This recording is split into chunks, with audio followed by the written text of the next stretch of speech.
I'm Lana Zach, and we are covering all of the very latest as Vice President Harris is in Washington, D.C. today. She just made her first public appearance since President Biden announced that he is ending his reelection campaign. And the vice president, the projected frontrunner for the Democratic nomination, she welcomed the NCAA college men's and women's championship teams to the White House today. She also welcomed, it seems like, multiple other college teams and really took a moment at the top of it before getting into the importance of college athletics to discuss President Biden's legacy. Joe Biden's legacy of accomplishment over the past 3 years is unmatched in modern history. In one term, he has already, yes, you may clap.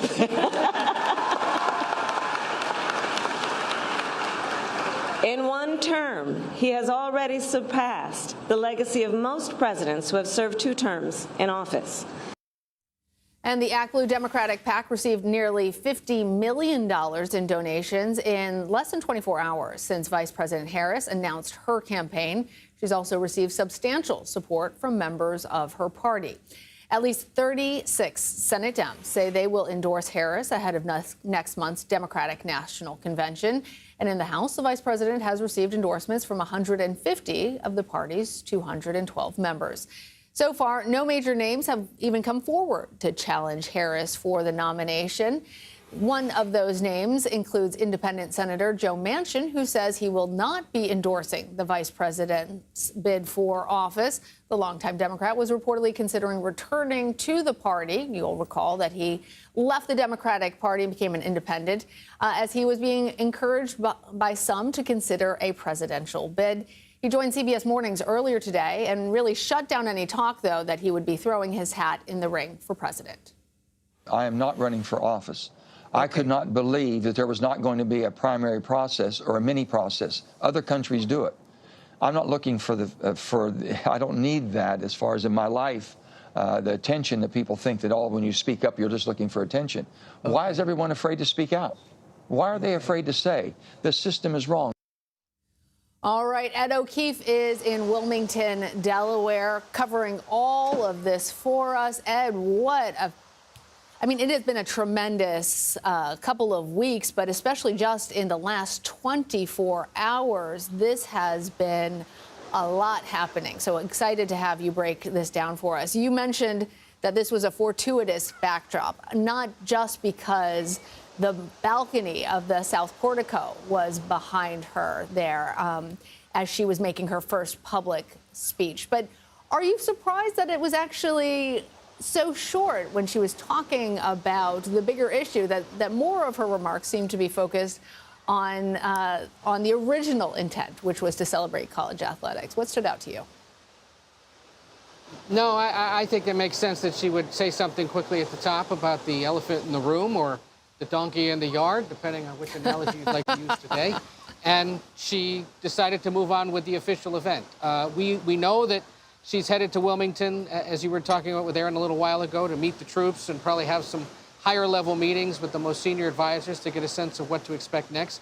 We have to see at some point, maybe later today, what the advertising is going to look like for this campaign, what, if any, other tweaks to the general message there might be. And then the big decision she has to make in the coming days is who, if anyone, does she want to select now as her running mate, and how is that vetting of those potential running mates going, and how arduous will that be? What kind of an interview process might unfold? All of that remains to be seen. And at this hour, she's got about a third of the delegates needed committed to her already, thanks to delegates from North Carolina, South Carolina, Tennessee, New Hampshire, Florida, and a handful of other states expected later today to say that when it comes to whenever a roll call is held, they intend to vote en masse for the vice president. So you've got to get about roughly 1,900 plus of the roughly 4,000 delegates or so. And based on what's transpired in the last 18 hours or so, she's on her way to doing that. So we'll get a better sense throughout the day of how that campaign is adjusting and preparing. But the paperwork's been changed, the logo has been changed, and ultimately the message and the focus will be tweaked as she takes control of the campaign. Ed, as you're talking about the potential running mate that that Harris is considering. Do we know anything more from your sources about when Democrats want to announce that, or anything more about the timing? Well, I think there's two things I've got to consider. One, is there anyone else, and there doesn't appear to be, who wants to consider challenging her in some way, even though the rules are essentially such that it would be a gargantuan hill to climb, both financially and politically. So once that's cleared, she probably can start to have the conversation about who exactly that running mate would be. I think there are those that are going to say, give it a few days to see how she's doing, to get a sense of maybe an initial internal or external polling, what it is the campaign is now missing. The general consensus appears to be it should be a man. There are those who say ideally it would be from somewhere like the Midwest or the South, where there are a handful of competitive battleground states like Michigan, Wisconsin, Pennsylvania, Minnesota, Arizona, Nevada, and now probably New Mexico in the Southwest. So is there someone that maybe speaks to those geographic areas? There are Senate and House candidates across the country who are probably more eager to campaign alongside or know that at the top of the ticket there's a more moderate Democrat or someone who's perceived as such involved. And then there's the question of what kind of professional experience does this person need? If she's a former attorney general and senator who has served as vice president for the last 3 years, what other component is needed in that other person to potentially assuage the concerns of Democratic voters and voters overall that the ticket, if elected, would be able to serve the country? And Ed, one quick question before we let you go. President Biden has been off the campaign trail following that COVID diagnosis. Do we expect that when he is fully recovered, he will join Harris out on that campaign trail as he has endorsed her? Or are Democrats thinking she needs to step into the spotlight and it's better to not have him necessarily by her side? He has signaled that he will campaign in some form, in some way in the future. What that looks like is unclear at this hour, but he will be involved publicly and otherwise, there's no doubt.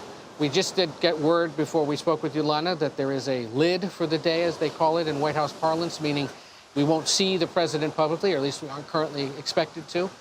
That's consistent with the last several days. He's been here since Wednesday night recovering from COVID-19. His doctor's note on Sunday suggested he's improved significantly and is able to carry out his presidential duties. He was expected to get his daily security briefing this morning, and we'll wait and see if there are any other statements, photos, or announcements to come from the official White House team as to what he's up to throughout the day here in Rehoboth Beach. Lana? All right, Ed, thank you.